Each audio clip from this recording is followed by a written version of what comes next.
आणि छगन भुजबळ यांनी काल भाजपने दिलेल्या आश्वासनाची आठवण करून देत विधानसभेला 80 ते 90 जागा देण्याचं आश्वासन दिल्याचं सांगितलं। त्यावर फडणवीसांनीही भाजप मोठा पक्ष असल्याचं सांगितलंय आणि यावरून आता भुजबळांनी कालच्या वक्तव्यानंतर आज स्पष्टीकरण दिलंय। केवळ भाजपने दिलेल्या आश्वासनाची आठवण करून दिल्याचं भुजबळ म्हणाले।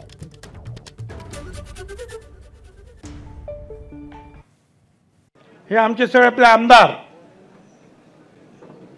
50-54 त्याचे 2-4 इकडे तिकडे गेले, बरोबर।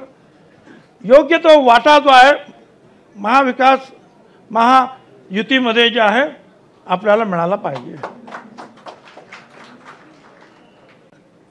आपण आलो त्यावेळेला पण आपल्याला त्यांनी सांगितलं 80-90 आपल्याला जागा मिळतील।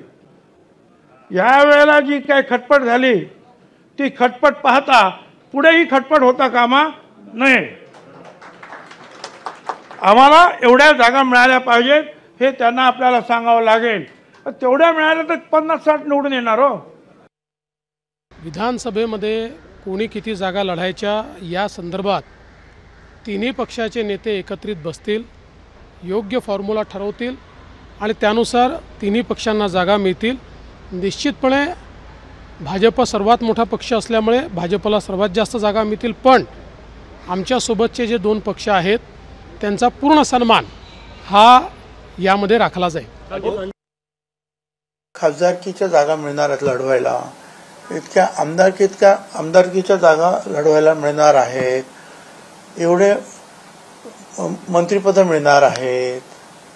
ह्या सगळ्या गोष्टीची जी आहे चर्चा झाली होती।